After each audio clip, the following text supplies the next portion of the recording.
السلام عليكم ورحمه الله تعالى وبركاته. خواتاتي ميماتي كدايرين؟ لاباس عليكم؟ نتمنى تكونوا بخير وعلى خير ويلقاكم هذا الفيديو في احسن الاحوال كما العاده ان شاء الله. كما كتشوفوا اليوم غادي نقدم معكم واحد البريوش على شكل ضفيره، بريوش مالح كيجي رائع شكلا ومذاقا. بقاو معايا تشوفوا المقادير وطريقه التحضير، وبطبيعه الحال بالنسبه للحشوه راه اقتصاديه.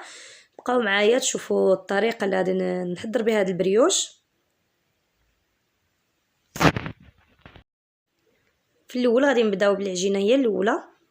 بالنسبه للعجينه عندنا 2 زلايف ديال الفورس ونص زلافه ديال الدقيق القمح، واحد شويه ديال الملحه ومعلقه كبيره ديال الخماره الفوريه ونص كاس ديال زيت العود. غادي نحاولوا نجمعوها،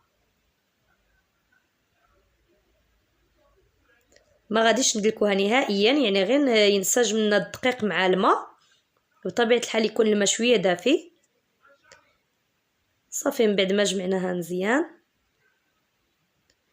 غادي نحاولوا نغطيوها بواحد الكيس بلاستيكي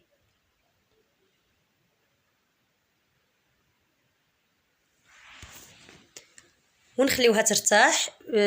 اصلا دابا الجو شويه بارد، يعني غادي تاخذ شويه ديال الوقت. وندوزو نصاوبوا الحشوه. بالنسبه للحشوه عندي هنايا 3 ديال البصلات مقطعين مربعات، وواحد طريفات ديال الدجاج كل واحد على حسب داكشي اللي عنده في الدار، وغادي نضيفوا عليهم شويه ديال زيت العود. بالنسبه للدجاج ما قطعتوش كارويات، يعني جبدته من الكونجيلاتور، غادي نخليه حتى ينزل شويه عاد نعاود نقطعو. وبالنسبه للحشوه غادي نحتاجو 2 فليفلات مقطعين كارويات، 2 خيزويات محكوكين، 3 ديال الكورجيطات محكوكين. بالنسبه للعطريه شويه ديال الملحه، واحد معلقه كبيره ديال التحميره، معلقه صغيره ديال الابزار. غادي نخلي البصله تنزل لي مزيان ويذوب لي شويه داك الدجاج، ومن بعد غادي نضيف عليها خيزو والفلفله والكورجيط والعطريه. من بعد ما طاب لي الدجاج قطعته مربعات على هذا الشكل، وغادي نخليه يتشحر شويه ويشرب داك العطريه.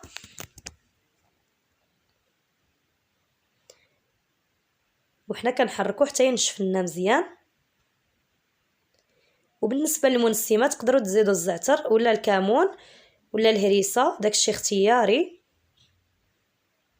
صافي غادي نخليو الحشوه تبرد وندوزو نصاوبوا لاباط. هذه هي العجينه ديالنا. من بعد ما اختمرت وفرغنا من داخل ديالها الهواء، نرشوا سطح العمل بالطحين.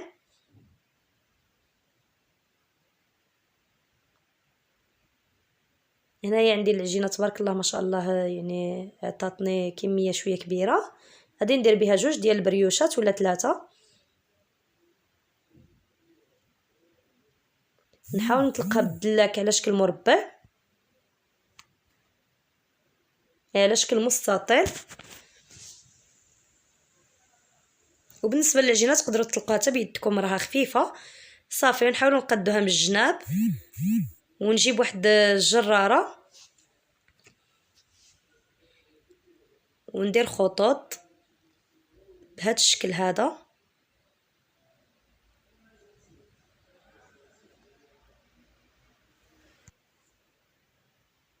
حاولوا لاباط ما ترقوهاش بزاف وما تغلظوهاش بزاف. ديجا غادي تزيد تختمر يعني في الفران منين فيها الخماره الفوريه غادي تنفخ. وصافي غادي نحاولوا نشكلوها بهذه الطريقه هذه من بعد ما عمرناها بالحشوه. وهنايا الفران يكون كيسخن، ومن بعد غادي ندهنوها بصفر البيض ونرشوها بالزنجلان وندخلوها على درجه حراره قليله بزاف، طيب على نار قليله باش طيب لنا مزيان من الداخل.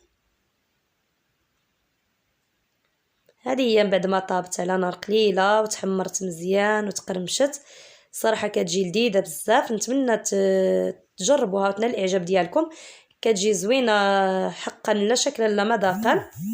وبالنسبه للحشوه تعمروها باش ما عندكم، يعني باش ما بغيتو داكشي اللي متوفر عندكم في الدار. وكنشكركم بزاف على التعليقات ديالكم اللي كتحفزنا لاعطاء المزيد.